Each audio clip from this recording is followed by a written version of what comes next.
Hey everyone, Tim here, and I'm on the CWC stage. And today we're tackling one of the most difficult and prolific problems in church audio today, and that is on-stage ambient volume. Now, ambient volume on stage can come from many different sources, such as acoustic drums, maybe some on-stage guitar or bass amplifiers, or maybe even your on-stage monitors. And if you haven't given much thought to this, let me give you a real-world example of how this can get you into trouble with your overall sound quality and mix. Let's say you have acoustic drums on stage. Well, when they're played, they create a minimum volume level. And if you want your instrumentalist, your vocalist to hear clearly above that, what you have to do is you usually have to drive their monitor levels higher than what they're hearing from the drums. Well, if that overall volume coming off your stage begins to affect your main mix, that can create an issue. And I've seen too many sound people, too many audio engineers just try and drive their main volume so high to compensate for that on-stage audio bleed, as it were, that the volume in the room becomes uncomfortable or harsh, or it becomes a distraction to people trying to enter into worship. And when we're trying to create an environment that encourages that, if we're becoming a distraction through our audio, that creates an issue. So today, guys, what I'm going to do is I'm going to talk to you about a dead stage. This is something we've implemented here at CWC. It's had a huge effect for our congregation, and it's enabled us to clean up and enhance our audio experience for our people, and it's done wonders for us. Now, a dead stage is quite simply a stage where there is little to no ambient volume coming off of that. And there are three things that you need to know if you're going to proceed with a dead stage. First, you need to go electronic or direct on all of your instruments. Second, you need to have excellent monitoring. And third, there's some leadership stuff that you're going to have to do in order to navigate your team through this. So let's jump right in. First and foremost, you need to go electronic or direct in all your instruments. Now, one of the things that we did is we had acoustic drums, but we swapped those out for this Roland TD30K kit.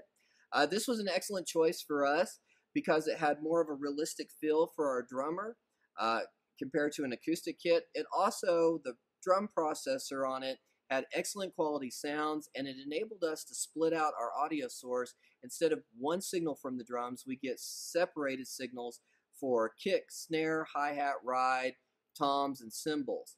This enabled us to EQ each of those separately and put those independently into our mix. It cleared up our sound quality on our drums tremendously. Also, there's a greater clarity coming off of this because you don't have microphones that, let's say a tom mic is pulling in the snare sound, and you've got that overall blend that you're having to combat. So it was a great solution for us. With our bass player, behind me you see we have a SansAmp RBI, and this is a direct box that emulates different amp tones. Our bass player loves it. He can get some great tones off of it, and he's really jumped into that. It's a great solution if you guys are thinking about your bass and what you're going to do with that to get the amp off stage. For our guitar players, what we did is we had them go to processors that emulated amp tones called modeling. It's important to note that you need to get a processor that does that. There are processors out there that are designed just to emulate different direct boxes, stomp pedals, things like that, and they're designed to be paired with an amplifier. This example is a Pod X3. This is an older version of the Pod, but it works great, has some great tones in it, but it models amplifiers, and so you're getting a tone coming through your sound system as if the signal went through an amp. Now, as a guitar player, guys, I understand that tone is everything, and you may get some pushback on this from your guitar players because they use their amplifiers to give them certain tones. And to recreate those tones in a processor is a time-consuming thing. So a compromise may be for your guitar players, for your bass players, take their amps backstage and create an ISO box for them. That's simply a wooden box with acoustic treatment in it.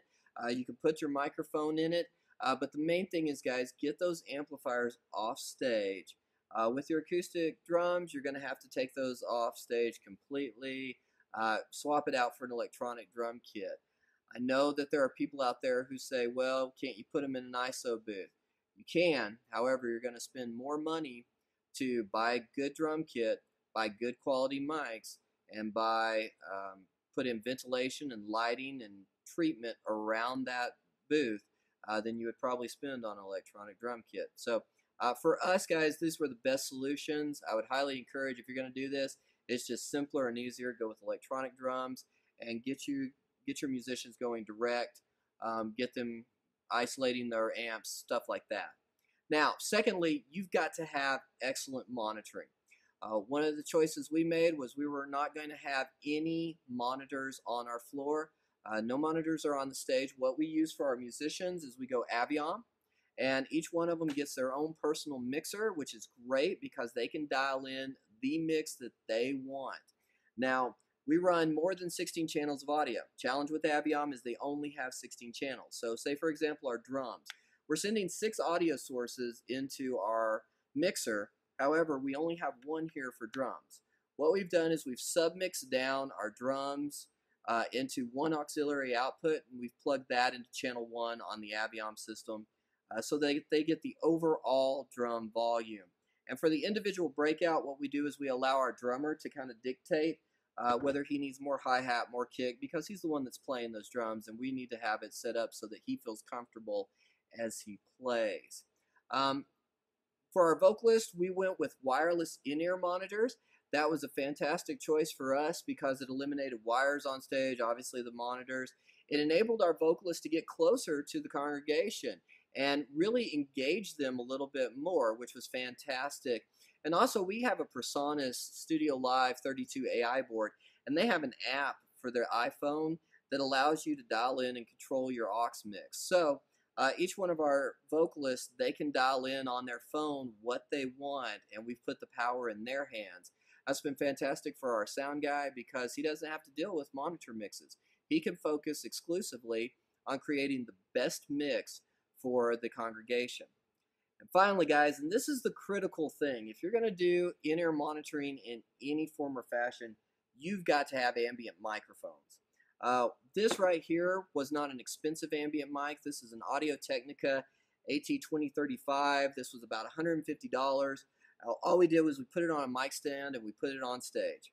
The reason we do this is because when you have headphones in your ears, it can kind of make it feel like you've gone into your own world and you feel a little isolated from the room. Well, by patching in an ambient microphone, it opens up the stage space.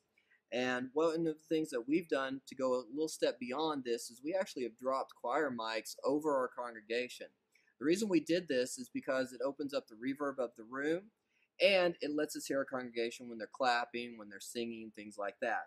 Now, if you can't do that and have 2 mics, which creates an awesome ambient mic sound and opens up the room tremendously, I would suggest experimenting with placement of these microphones. I've had them at the front of stage on a really short mic stand.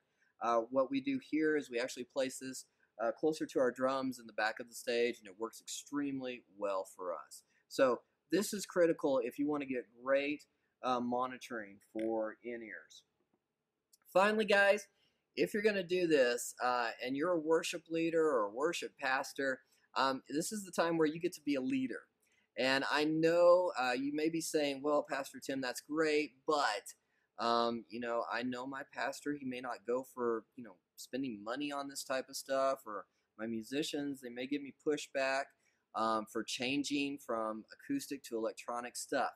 I understand that. I've been there. First and foremost, guys, you got to get your pastor on board.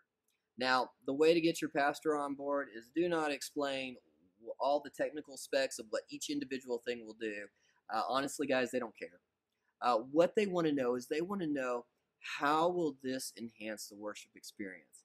If you can tell them that this is going to create a better sonic environment for our congregation, it's going to enable them to enter in better, that gets them more on board than, well, we just need this really cool microphone, for example, or this really cool drum kit, and it'll just make it better.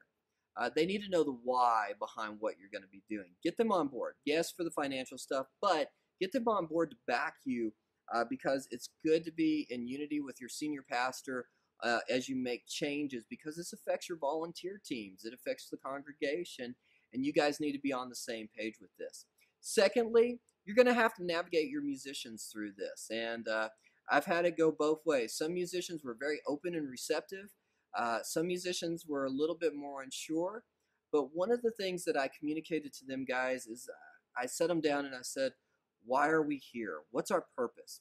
Well, if we are here to lead others into an atmosphere of worship and help them connect with God, if we have something on our stage or if we're doing something that distracts our congregation from doing that, are we being the best and the most effective at doing what we are called to do? And it's just really a mindset shift. With our drummers, I tell them this is not an acoustic drum set. This will never be an acoustic drum set. This will never do the things an acoustic drum set does. It will never have the same feel. It'll feel more like playing a video game. But if you can get past that, the potential is, guys, we can create a worship experience for our people that are going to draw them in. And they're going to leave saying, wow, I really connected with God. And if you can get your drummers and your musicians and your vocalists on board with that philosophy, yeah, we may have to change. We may do stuff that's not my preference, but it's going to create a better worship environment. I'm on board with that. I'm going to follow through with that. I'm going to do my dead level best, and they will get comfortable with this as time goes on, and it will create a great worship experience overall. Well, guys, I hope this helps you. This is something that we've done at CWC. It's had a dramatic effect. Our audio quality is just outstanding. This has gone really, really well for us. Our congregation responds to this like you would not believe. And even on our worst day, we're still good because of some of the stuff that we've put in place and how our congregation responds in worship. So this is something that I would definitely suggest for you guys. If you're going to walk this, this is an awesome, awesome way to do it. If you have any questions, please leave them in the comments below. I'll do my best to answer them as effectively as I can. And please like this video, share it with your friends, and subscribe to the Creative Central channel. It helps us out a ton. Well, guys, thanks so much for watching. See you next week.